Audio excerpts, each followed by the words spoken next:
Before I start this story, let me warn you.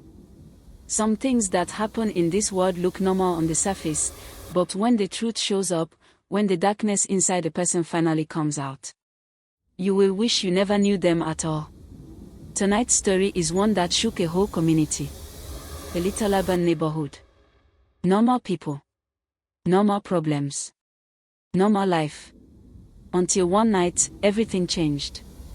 And the people who saw it still say the same thing till today.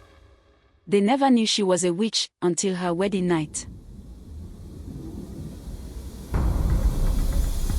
This story comes from the point of view of a group of neighbors, people who lived close enough to hear every shout, every cry, and every whisper from that compound. We call them the witnesses. And today, they want you to hear what they saw. It started with a scream. Not a normal scream. Not the kind someone makes when they see a rat or when a thief jumps the fence. This scream was sharp and deep at the same time. Like the sound didn't come from the throat, but from the soul. People in the neighborhood still say that the scream felt like a hand dragging cold fingers down their backs. It was almost midnight. The street was quiet. Generators were off. Small shops had locked their iron gates. Even the dogs were sleeping. Then, that scream. Within seconds, doors opened up and down the street. Men came out with phone lights. Women tied wrappers around their chest. Children peeped through windows even when they were told to go back to bed. Everyone looked toward the groom's family house. Something terrible was happening inside. To understand how strange this night was, you need to know what happened earlier. The wedding. It was simple. Normal. The kind of small ceremony people in semi-urban areas do when they don't have much money but still want joy in their home. Plastic chairs. Loud music from one big speaker. Generators fighting with the DJ. Children running like they own the place. And food that finished too early because someone didn't calculate well. But the atmosphere was happy. The groom, a funny, had been struggling for years. Job to job. Always trying. Always failing. People said he had bad luck following him. But that day, he smiled like someone who finally escaped something. And the bride, Amora. She was quiet.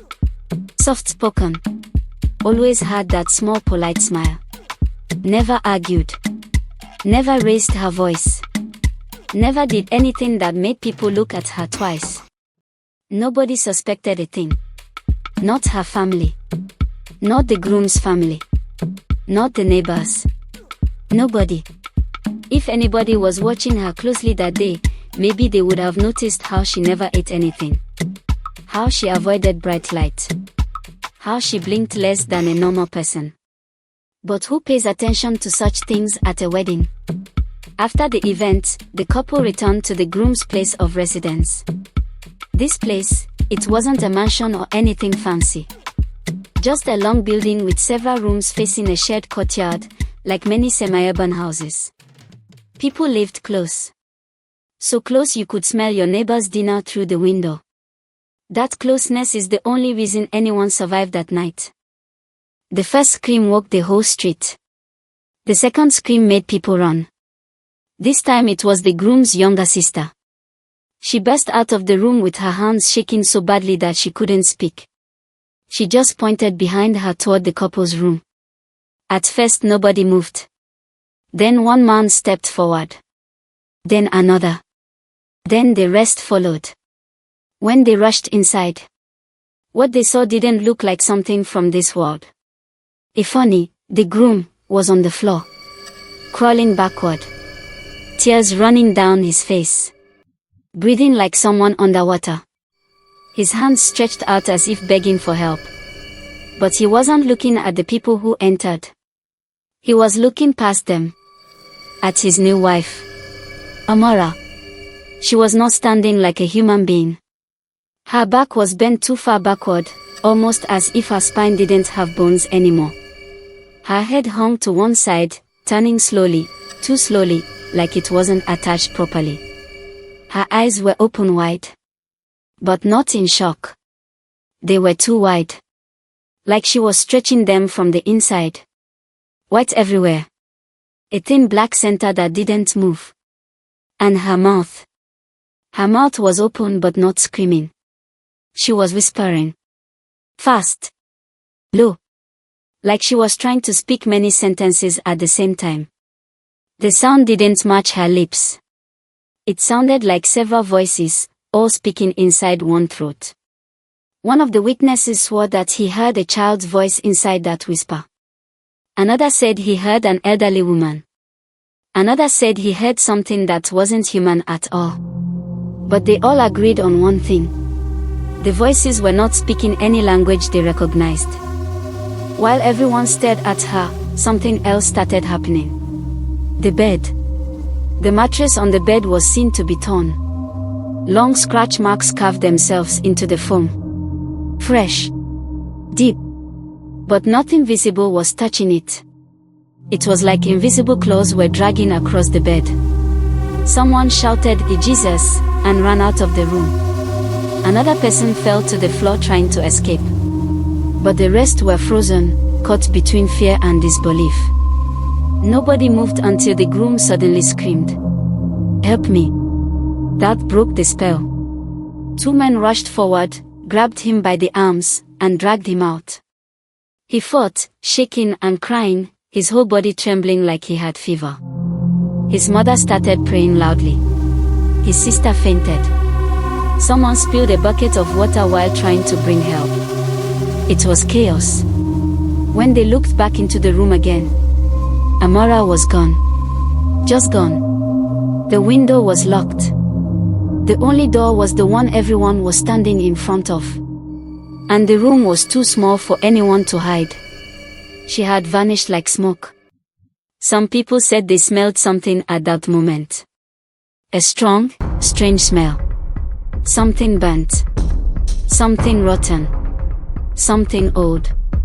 Like the smell of something that died a long time ago but was forced to walk again. Nobody went back inside that room for almost an hour. Even the bravest among them refused to step in. For the rest of the night, the entire street stayed awake. People gathered outside in small groups. Some praying. Some shaking. Some simply staring into space because they had no idea how to process what they witnessed. The groom didn't stop crying until morning. And even then, he spoke very little. All he said was, "She changed. The moment I locked the door, she changed, she changed." But he never explained what he saw before the neighbors rushed in. Maybe he couldn't explain. Maybe he didn't want to remember. At sunrise, the neighborhood men gathered themselves. They entered the room again. Everything inside was normal. Except the mattress. The scratches were still there. Long, fresh. Deep. No one could deny what they saw. They searched the whole compound. Every room. Every corner. Every roof. Some men even checked the bush path behind the house. They found nothing. No footprints. No torn cloth. No sign of someone escaping. It was like Amora had walked into thin air. People were afraid to talk too loudly about it. But they were even more afraid to stay silent. Rumors started spreading. She was never human. She came for the man's destiny. She was sent to destroy him. She was possessed. She came from a family of witches. She was a spirit pretending to be a woman. But the one sentence that everyone repeated was the same. They never knew she was a witch until her wedding night. Weeks passed. The groom's family packed out of the house. Nobody blamed them. That room stayed locked. Nobody wanted to rent it. Nobody wanted to sleep near it. And sometimes, late at night, when the neighborhood became quiet again, when only one or two generators hummed in the distance, people claimed they heard something. A whisper. Fast. Low. Hissing. Almost like many voices speaking from one breath. Coming from the locked room. Or the corridor. or the roof. Some even said they saw someone with long hair pass by at night but disappear when they blinked. Nobody could prove anything. But nobody doubted it either. These witnesses say they will never forget that night. They will never forget what they saw. And they will never forget the feeling of watching something that looked like a human, bend and twist in ways no human body should move. But what scares them the most is not what they saw with their eyes. It's what they heard. That whisper. That voice. Many voices coming from one body. If you live in a semi-urban area, then you know. Sometimes the most dangerous things are not the strangers who walk in the dark. Sometimes the real danger is the person who smiles softly, speaks gently, and hides everything behind quiet eyes. Because you never really know someone until the night their true self comes out. If you enjoyed tonight's story, don't forget to like the video, subscribe, and hit the notification bell so you don't miss any of our dark tales. Stay safe. Stay alert. And if you hear a whisper that doesn't sound like just one voice, run.